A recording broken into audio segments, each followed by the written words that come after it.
फिलहाल महाराष्ट्र में loud speaker पर सियासत गरमाई हुई है। रियासती हुकूमत और इंतजामिया के सामने नज्म ज़ब्त की बरकरारी एक बड़ा चैलेंज बनी हुई है। इसी बीच बयानबाजियों का सिलसिला भी खनूस जारी है। इन तमाम सरगर्मियों के बीच इंडिया अगेंस्ट फ्रीडम ने राज ठाकरे के खिलाफ मुल्क से बगावत का मुकदमा दर्ज करने का मुतालबा किया। तंजीम के कौमी सदर हेमंत पाटिल ने बॉम्बे हाईकोर्ट से रुजू किया है। हेमंत पाटिल ने मुफाद आमा में अर्जी दाखिल करके पुलिस को राज ठाकरे के खिलाफ मुकदमा दायर करने की हिदायत देने की दरख्वास्त की है। हेमंत पाटिल का कहना है कि राज ठाकरे ने पुणे थाने और औरंगाबाद में इजलास किया। उन्होंने फिरकावाराना हम आहंगी को बिगाड़ने और पुरअमन माहौल को खराब करने की कोशिश की है। मस्जिद से लाउडस्पीकर न हटाए जाने पर मस्जिद के सामने हनुमान चालीसा बजाने के लिए पार्टी कारकुनान को कहा। हत्ता के एनसीपी सरबराह शरद पवार पर तबसरा करके उनकी छवि बिगाड़ने की कोशिश भी की। हेमंत पाटिल की अर्जी पर आज समाअत हो सकती है।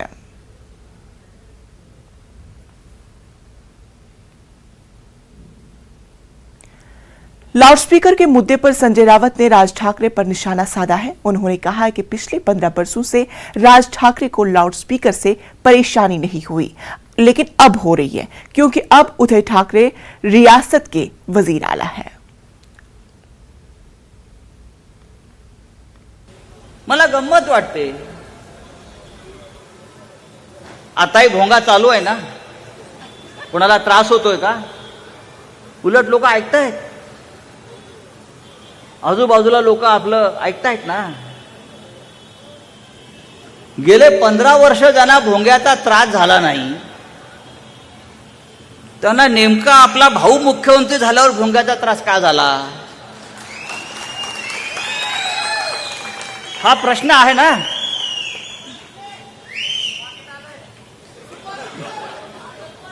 पंधरा वर्ष अजिबात त्रास झाला नाही कोणाला। इतकी सरकार आली, विलासराव देशमुख मुख्यमंत्री होते, पृथ्वीराज चव्हाण मुख्यमंत्री होते, मग लाडके त्यांचे देवेंद्र फडणवीस मुख्यमंत्री झाले, तेव्हा भोंग्याचा त्रास नाही। पण आपले भाऊ मुख्यमंत्री झाले आणि भोंग्याचा त्रास सुरू झाला। हा भोंग्याचा त्रास पोटातून सुरू झालाय, पोटदुखीतून सुरू झालेला आहे।